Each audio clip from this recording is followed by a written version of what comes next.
Hello दोस्तों, बहुत बहुत स्वागत है हमारे इस चैनल पे दोस्तों। और आज हम इस वीडियो के माध्यम से आज हिंदी की बेसिक क्लास को जानेंगे। और जब पिछले वाले क्लास की हिंदी की बेसिक क्लास को मिला लें और इसको मिला लें दोस्तों, तो हिंदी की पूरी बेसिक क्लास हमें ख़त्म हो जाती है। मैं आपका ज़्यादा समय न लेते हुए पूरी क्लास को मैं करना चाहूँगा गहराई से। पिछले क्लास में हम लोगों ने जाना था दोस्तों, जहाँ आप लोग को याद होगा कि हिंदी हमारी राज्य भाषा है, ना कि राष्ट्रभाषा है। हिंदी को कब राज्य भाषा के रूप में अपनाया गया था, ये भी हम लोगों ने जाना था। और अंत में हम लोग जाना था लिपि के बारे में, और उसमें हम लोगों ने जाना था कि हिंदी के साथ साथ कई ऐसी भाषाएं सैकड़ों है जिसकी लिपि देवनागरी होती है। मैं उन्हीं बातों को थोड़ा सा बढ़ा करके लिख देना चाहता हूँ दोस्तों, इसे आप नोट डाउन कर सकते हैं कि हिंदी की लिपि क्या है, देवनागरी। अगर आपसे पूछा जाए कि हिंदी की कौन सी लिपि है, तो देवनागरी। अंग्रेजी की कौन सी लिपि है, तो रोमन लिपि है। उर्दू की कौन सी लिपि है, तो फारसी लिपि है। और पंजाबी का गुरुमुखी लिपि है। ठीक है दोस्तों, ये आप याद रखिएगा। और दो बातें और आप याद रखिएगा दोस्तों, कि प्राचीन समय में सब ऐसी कौन सी, अगर आपसे प्रश्न पूछा जाए कि ऐसी कौन सी प्राचीनतम लिपि है जिसको आज तक पढ़ा नहीं गया है, तो आप लोग बताइएगा दोस्तों, हड़प्पा सभ्यता की लिपि, या हड़प्पाई लिपि आप शॉर्ट में कह सकते हैं, हड़प्पाई लिपि। तो हड़प्पा सभ्यता की लिपि ना दोस्तों एक ऐसी प्राचीनतम लिपि है जिसको आज तक पढ़ा नहीं गया है। याद रखिएगा दोस्तों। एक बात और याद रखिएगा लिपि से, कि ये प्रश्न अगर आपसे पूछ दिया जाए कि सबसे प्राचीनतम और सर्वश्रेष्ठ लिपि कौन है, प्राचीन काल में सबसे सर्वश्रेष्ठ लिपि कौन सी है, तो वो है ब्राह्मी लिपि। इसको पढ़ा गया है, ब्राह्मी लिपि। हाँ, इतनी बातों को आप याद रखिएगा दोस्तों। सबसे पहली बात कि हिंदी की देवनागरी लिपि है, अंग्रेजी रोमन लिपि में, उर्दू फारसी और पंजाबी गुरुमुखी। उसके बाद आप याद रखिएगा कि हड़प्पा सभ्यता सबसे प्राचीनतम लिपि है जिसको आज तक पढ़ा नहीं गया है। उसके बाद आप याद रखिएगा ब्राह्मी लिपि, जो प्राचीनतम सर्वश्रेष्ठ लिपि है। ठीक है, बस इतना बातों को याद रखिएगा। ठीक है दोस्तों।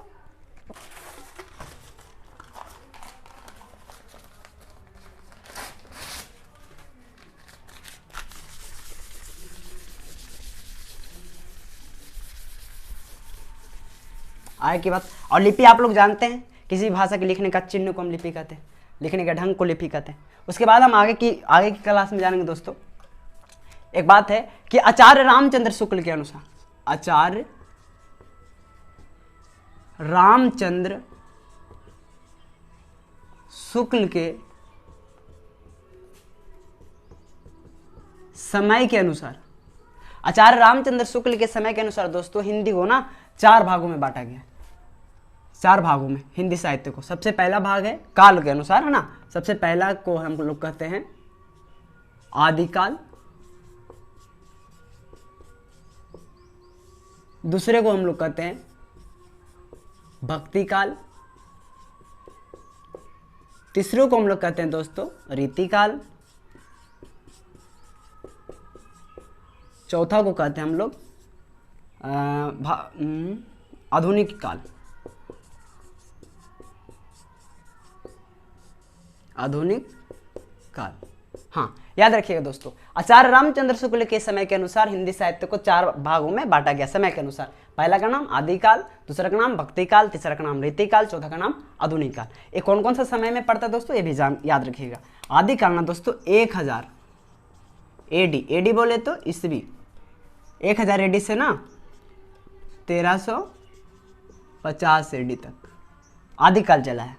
उसके बाद 1350 एडी से 1650 एडी तक आपका भक्ति काल चला है। 1650 एडी से 1850 एडी तक आपका रीतिकाल चला दोस्तों। और 1850 एडी से अब तक आपका आधुनिक काल चल रहा है। ठीक है, इतनी बात को याद रखिएगा।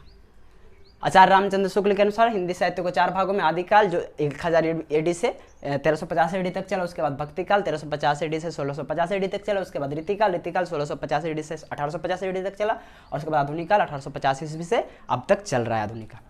नोट डाउन कर सकते हैं दोस्तों। उसके बाद हमारा है, ये देखिए एक बात याद रखिएगा, हिंदी साहित्य को तो 4 काल में बांट गया।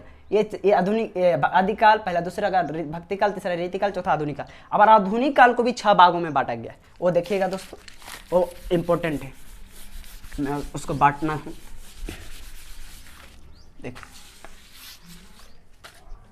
देखिए हिंदी साहित्य आधुनिक काल को ना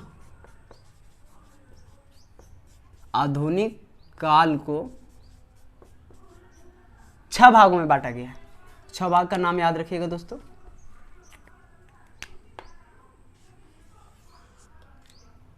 पहला का नाम है आपका भारतेंदु युग, भारतेंदु युग। दूसरा का नाम है, याद रखिएगा दोस्तों, भारतेंदु युग पहले का नाम है, दूसरा का नाम द्विवेदी युग है, द्विवेदी युग। थर्ड का नाम है छायावादी युग। फोर्थ का नाम है प्रगतिवादी युग। फिफ्थ का नाम है प्रयोगवादी युग। और सिक्स्थ का नाम है उत्तर आधुनिक काल या युग। ठीक है, आधुनिक काल को 6 भागों में बांटा जाता है दोस्तों। पहला का नाम है भारतेंदु युग, दूसरा का नाम है द्विवेदी युग, तीसरा का नाम छायावादी युग, चौथा का नाम प्रगतिवादी युग, पांचवा का नाम प्रयोगवादी युग और छठा का नाम उत्तराधुनिक युग। इनका क्या क्या काल है वो भी जानिएगा दोस्तों। भारतेंदु युग जो है ना, भारतेंदु युग दोस्तों 1868 से 1902 ईस्वी तक चला है, याद रखिएगा। और द्विवेदी युग जो दोस्तों 1903 से 1916 तक चला है। छायावादी युग 1917 से 1936 और प्रगतिवादी युग 1937 से 1943, प्रयोगवादी युग 1944 से 1990, याद रखिएगा दोस्तों। उसके बाद हमारा उत्तर आधुनिक काल जो है ना 1990 से अब तक, यानी कि अभी तक चल रहा है उत्तर आधुनिक काल, याद रखिएगा। भारतेंदु युग 1868 से 1902, द्विवेदी युग 1903 से 1916, छायावादी युग 1917 से 1936, प्रगतिवादी युग 1937 से 1943, प्रयोगवादी युग 1944 से 1990 और उत्तर आधुनिक काल 1990 से अब तक। ठीक है दोस्तों, आप याद रखिएगा। इसके बाद आपका जो है एक और बात आ जाता है, मैं आप व्याकरण स्टार्ट करूंगा। उससे पहले व्याकरण स्टार्ट करने से पहले आप लोगों को जानना बेहद जरूरी हो जाए दोस्तों कि हम लोग भाषा पढ़ रहे थे, तो ये भाषा होता क्या है। किसी भी व्याकरण में पढ़ेंगे तो सबसे पहले कोई भाषा होती है, पहले भाषा के बारे में जाने कि भाषा होता क्या है। तो दोस्तों अगर आप ही इमेजिन कीजिए कि भाषा अगर हमारे पास नहीं होती तो क्या होता। हाँ, भाषा नहीं थी तो हम लोग अपनी बातों को, अपने विचारों को, अगर हमारे मन में किसी प्रकार के विचार आए, भावनाओं को आ रहा है, तो मैं आपके सामने प्रकट नहीं कर सकता था। आज भाषा ही वो माध्यम है, वो थ्रू है जिसके चलते हम अपनी भाषा, अपनी भावनाओं को, अपने विचारों को दूसरे के सामने रख सकते हैं ना दोस्तों। तो अब मैं कह सकता हूँ कि भाषा एक माध्यम है, या भाषा एक रास्ता है, या भाषा एक माध्यम कह सकते, थ्रू है, जिसके द्वारा हम मनुष्य लोग अपनी बातों को, अपने विचारों को, अपनी भावनाओं को दूसरे के सामने रखते हैं या प्रकट करते हैं, है ना। सिंपल से बोलेंगे भाषा एक माध्यम है जो जिसके द्वारा मनुष्य अपने विचारों को, अपनी भावनाओं को दूसरे के सामने प्रकट करते हैं, उसी को भाषा कहते हैं। और भाषा अगर आप जान लिए तो आप भाषा ये भी जानते हो कि भाषा 3 प्रकार के होते हैं, है ना। मुख्य रूप से पहला मौखिक भाषा, बोल करके हम किसी के सामने रखेंगे विचारों को तो मौखिक भाषा, लिख करके सामने रखेंगे विचारों को तो लिखित भाषा, और संकेत के द्वारा हम अपने विचारों को प्रकट करेंगे तो सांकेतिक भाषा। 3 प्रकार के भाषा होते हैं। उसके बाद हम भाषा के बाद अगर हम स्टार्ट करेंगे व्याकरण दोस्तों, तो सबसे पहले ये तो जानना ज्ञात होनी चाहिए ना कि व्याकरण होता क्या है।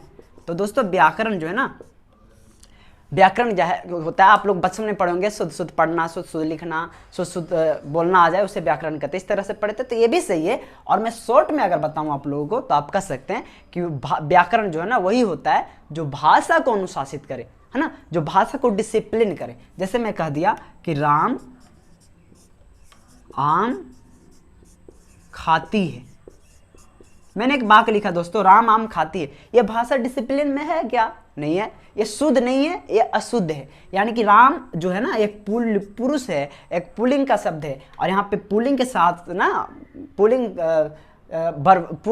नाउन के साथ जो है ना पुल्लिंग वर्ब आता है, यानी कि पुरुष की क्रिया आती है। लेकिन यहाँ पे खाती से जो है ना लड़की का बोध हो रहा है, स्त्री का बोध हो रहा है, इसलिए वाक्य जो है अनुशासन में नहीं है, डिसिप्लिन में नहीं है। अगर मैं इसे डिसिप्लिन में कर दूं तो क्या लिख सकता हूं दोस्तों?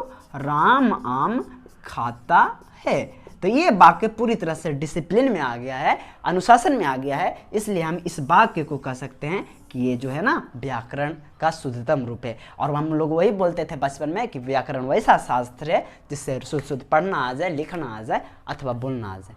मैं इस तरह से भी बोल सकता हूँ कि व्याकरण ना, वैसा शास्त्र है जो भाषा को डिसिप्लिन करता है, जो भाषा को अनुशासित करे, उसी को व्याकरण कहते हैं। याद रखिएगा दोस्तों। उसके बाद आज की इस क्लास में हमने जाना कुछ लिपियों के बारे में जाना था, है ना। उसके बाद लिपियों के बारे में जान करके हमने रामचंद्र शुक्ल के समय के अनुसार हम कालों को बांटे जो आधुनिक काल तक आए थे, और आधुनिक काल को हम 6 भागों में बांटे जो इस प्रकार से है दोस्तों। उसके बाद हमने भाषा के बारे में जाना, और कि भाषा एक माध्यम है जो अपने विचारों को प्रकट करते हैं। उसके बाद व्याकरण के बारे में हम लोग जाना, और अब जो हिंदी के क्लास चलेगा दोस्तों उसमें व्याकरण स्टार्ट होगा आपके वर्ण से, और वर्ण से जब स्टार्ट होगा दोस्तों तो वर्ण से लेकर के हम पूरी तरह से मैं कोशिश करूँगा कि सारा का सारा जो व्याकरण है वो ख़त्म कर दूँ, ताकि आप लोग भी इस हमारे इस स्टडी मंच से आप कुछ सीख पाएँ और कुछ ले पाएँ। ठीक है दोस्तों, तब तक के लिए बने रहिएगा हमारे साथ, पढ़ते रहिए, बढ़ते रहिए, लगे रहिए। धन्यवाद।